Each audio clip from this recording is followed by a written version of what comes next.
UP CM Yogi Adityanath అసెంబ్లీలో యావత్ ప్రపంచమే ఆశ్చర్యపోయే నిజమైన స్టోరీ చెప్పారు. ఒక పడవల యజమాని కుంభమేళా సందర్భంగా ఏకంగా 45 రోజుల్లో 30 కోట్లు సంపాదించాడని చెప్పారు.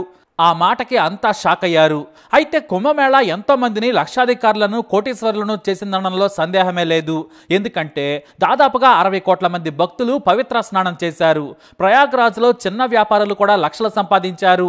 ఆటో వాలాలు, క్యాబ్ డ్రైవర్లు, ఒకరేంటి చిరుతిండ్లు అమ్మేవారు సైతం ధనికులయ్యారు.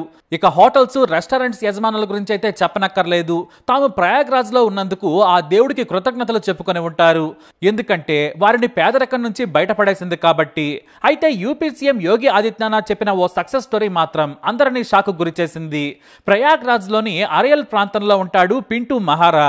ఇతను చాలా ఏళ్ల నుంచి పడవల వ్యాపారం చేస్తున్నాడు. తన దగ్గర 60 బోట్లున్నాయి. త్రివేణి సంగమంలో ఆయన తన బోట్లను నడుపుతూ ఉంటాడు. అయితే ఎన్నాళ్ళు ఆయన వ్యాపారం ఏదో పనిచేసేవారి జీతాలకు, తన ఖర్చులకు సరిపోయేవి. కానీ మహాకుంభమేళా ఏర్పాట్లను చూసిన పింటూ ఎలాగైనా సరే వ్యాపారం పెద్దది చేయాలనుకున్నాడు. అంటే 60 బోట్లని 130కి పెంచాలనుకున్నాడు. కానీ తన దగ్గర కొంత డబ్బే ఉంది. కానీ వ్యాపారం చేయాలి అంటే అప్పు చేయాలి. కానీ కుటుంబ సభ్యులు వద్దన్నారు. కానీ పింటూ మాత్రం భవిష్యత్తును ఊహించాడు. ఇప్పుడు వేలల్లోనే భక్తులు వస్తున్నారు. కానీ మహాకుంభమేళాకు దేశం సగం తరలి వస్తుంది. పైగా ఉన్న రేటు కంటే 4 గింతలు పెంచి వ్యాపారం చేయొచ్చు. ఖచ్చితంగా లాభం రాకున్నా కనీసం తన బోట్లైనా మిగులుతాయనుకున్నాడు పింటూ. వెంటనే భారీగా అప్పు చేసి మరో 70 బోట్లకు ఆర్డర్ ఇచ్చాడు. అవి సమయానికి డెలివరీ అయ్యాయి. ఇక తన దగ్గర పనిచేసే వారికి ట్రిప్పుకు కొంత కమిషన్ లెక్కన వారికి ఇస్తానని చెప్పాడు. ఇక కుంభమేళా మొదలవడానికి వారం ముందు నుంచే భక్తులు రావడం మొదలుపెట్టారు. ఇసుకేస్తే రాలనంత మంది. ఇంకేముంది, వ్యాపారం భీకరంగా సాగింది.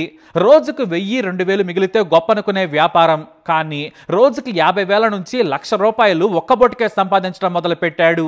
ఇక తాను వాటిని మెయింటైన్ చేసేందుకు నమ్మకమైన వారిని నియమించుకున్నాడు. తాను ఊహించిన వ్యాపారం కంటే 100 రెట్లు సాగింది. ఇంకేముంది, డబ్బు లెక్క పెట్టుకోవడం తన వల్ల కాలేదు. మనీ కౌంటింగ్ మెషిన్స్ కూడా కొనాల్సిన పరిస్థితి ఏర్పడింది. తన జీవితంలో చూడలేనంత సొమ్ము. తన కుటుంబ సభ్యులంతా కూర్చొని డబ్బులను కట్టలుగా కట్టారు. మొత్తం కౌంట్ చేశారు. ఒక్క బోటు సరాసరిన దాదాపుగా 23 లక్షలు సంపాదించి పెట్టింది. తాను మాత్రమే కాదు, బోటు నడిపేవారు కూడా లక్షాధికారులు అయ్యారు. మొత్తం 45 రోజులు ఊపిరి సలపని పని. మొత్తం 30 కోట్ల రూపాయలు వచ్చాయి. అయితే అతని గురించి పూర్తి డీటెయిల్స్ చెప్పేందుకు యోగి ఆదిత్యనాథ్ ఇష్టపడలేదు. ఇలాంటి కుంభమేళా సక్సెస్ స్టోరీలు ఎన్నో ఉన్నాయి. కొన్ని వేల మందిని పేదరికం నుంచి ఈ వేడుక బయటపడేసింది. అమెరికా జనాభా మొత్తం 2 సార్లు ఒకే చోటకు వస్తే ఎంతమంది కనిపిస్తారో అంతమంది భక్తులు కుంభమేళాను సందర్శించారు. 140 ఏళ్లకు ఒకసారి జరిగే ఈ వేడుక ప్రపంచానికి హిందూ సంప్రదాయాన్ని చాటి చెప్పింది. ఇంతమంది జనాభా ఉన్నప్పుడు కొన్ని తప్పులు జరుగుతూ ఉంటాయి. కానీ మన హిందూ సంప్రదాయంలో అవి పెద్ద లెక్కలోకి రావు. మనకి భక్తి, దేవుడు, సంప్రదాయమే మిన్న. అదే జరిగింది. ప్రయాగ్రాజ్కు వ్యాపారం చేసేందుకు బయట రాష్ట్రాల నుంచి వేలాది మంది వచ్చారు. వారంతా సంతోషంగా చాలా డబ్బుతో తమ గ్రామాలకు చేరారు.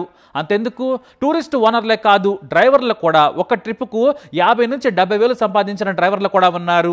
కానీ ఇప్పటి వరకు కుంభమేళాలో రికార్డు మాత్రం పింటూదే. కేవలం ధైర్యం చేసి మరో 70 బోట్లు కొనడం అతని జాతకాన్నే మార్చేసింది.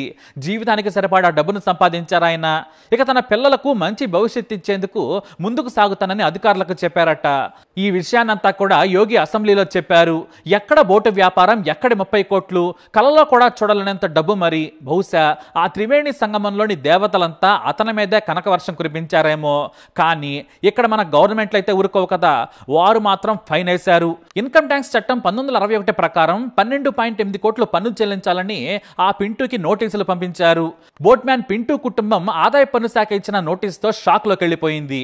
బోట్మ్యాన్ పింటూ డబ్బు సంపాదించినా ఆయనకు సుఖం లేకుండా పోయిందని చాలా మంది వాపోయారు. ఇప్పుడు ఆ 30 కోట్లలో 12.8 కోట్లు ఖచ్చితంగా ట్యాక్స్ చెల్లించాల్సిందే.